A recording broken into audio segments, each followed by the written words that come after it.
पाकिस्तान में चीनी इस्तेमाल करने वालों के लिए कड़वी खबर यह है कि चीनी की कीमत काबू से बाहर होती जा रही है। जो चीनी आज से ढाई माह पहले 132 रुपए में मिल रही थी, खरीदने वालों को वो अब लगभग 160 रुपए किलो में मिलेगी। और मिल्स मालिकान का तो ये कहना है कि इनकी लागत ही 170 रुपए किलो है। 1 किलो चीनी की कीमत सिर्फ 2.5 माह में 28 रुपए क्यों बढ़ी? जब आप इसकी वजह जानेंगे तो घबरा जाएंगे और चकरा जाएंगे, क्योंकि पाकिस्तान में चीनी एक जालिमाना चक्कर में फंसी हुई। महंगाई का चक्कर, बदउनवानी का चक्कर, रिश्वत सतानी का चक्कर, स्मगलिंग का चक्कर, लॉबिंग का चक्कर और असर रसूख का चक्कर। जो पाकिस्तानियों के लिए चीनी बनाते हैं और चीनी बेचते हैं, वो कारोबार नहीं कर रहे बल्कि पाकिस्तानियों के साथ खेल खेल रहे हैं। चीनी बनाने वाली मिलों के जो मालिकान हैं वो या तो बाअसर हैं या फिर खुद ही हुक्मरान हैं। इसलिए चीनी की कीमत भी उनकी मर्जी की होती है और चीनी की पॉलिसी भी। अब जानिए कि पाकिस्तानी अवाम के साथ खेल कैसे खेला जाता है। शुगर मिल्स मालिकान पहले हुकूमत को कहते हैं कि मुल्क में तो चीनी वाफर मिकदार में मौजूद है, ऐसा करते हैं इसे मुल्क से बाहर बेच देते हैं, कुछ ज़र मुबादला आएगा, मतलब बरामद कर देते हैं। ये चीनी पाकिस्तान में बनी होती है, इस पर लागत रुपयों में आती होती है, लेकिन बैरून मुल्क यही चीनी डॉलरों में बेचकर मुनाफा कमा लिया जाता है और अपनी जेबों में डाल लिया जाता है। लेकिन यहाँ मिली भगत से या हुकूमत को अंधेरे में रखते हुए एक खेल खेला जाता है। खेल ये है कि मुल्क में चीनी वाफर मिकदार में होने की यकीन दहानी असल में गलत बयानी होती है। जब पाकिस्तानी चीनी बाहर डॉलरों में बेच दी जाती है तो मुल्क में चीनी की किल्लत पैदा हो जाती है। जब चीनी की किल्लत पैदा होती है तो मुल्क में पहले से मौजूद चीनी महंगी हो जाती है। फिर जब ये महंगी चीनी कम होते होते नायाब हो जाती है तो एक और खेल खेला जाता है।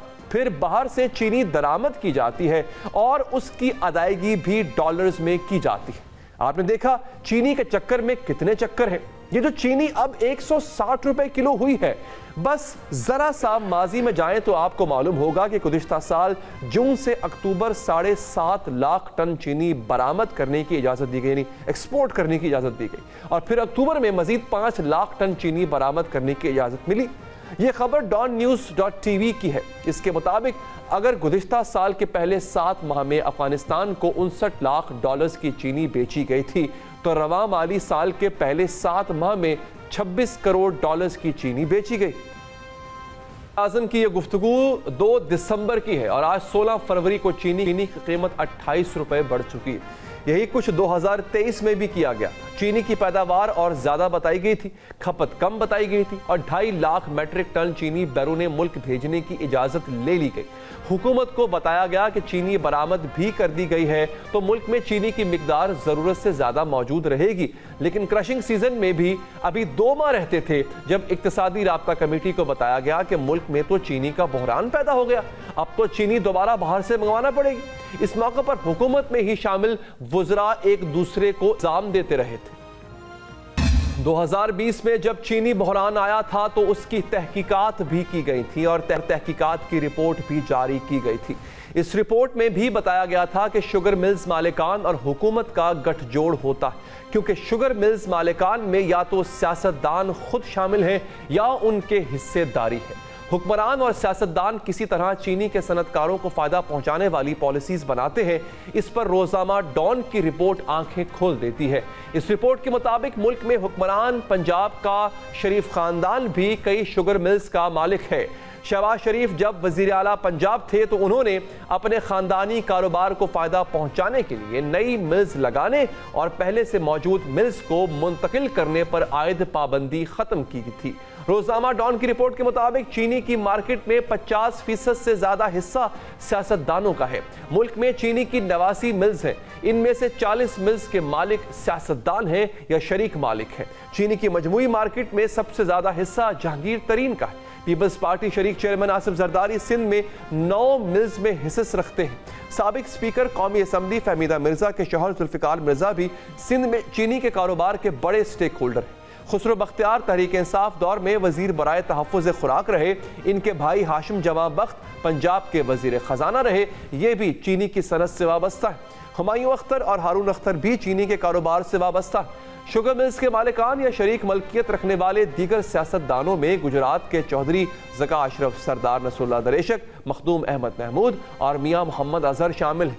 सूबा खैबर पख्तूनख्वा में मुशर्रफ दौर वफाकी वजीर रहने वाले अब्बास सरफराज खान 5 शुगर मिल्स के मालिक हैं। यह है सियासत और चीनी की सनत का वो गठजोड़ जो चीनी की कीमत 1 रुपया बढ़ाता है और इसकी अपनी जेब में 5 अरब रुपए चले जाते हैं। अब सुनिए कि चीनी माफिया करप्शन करता कैसे कैसे तरीकों से है।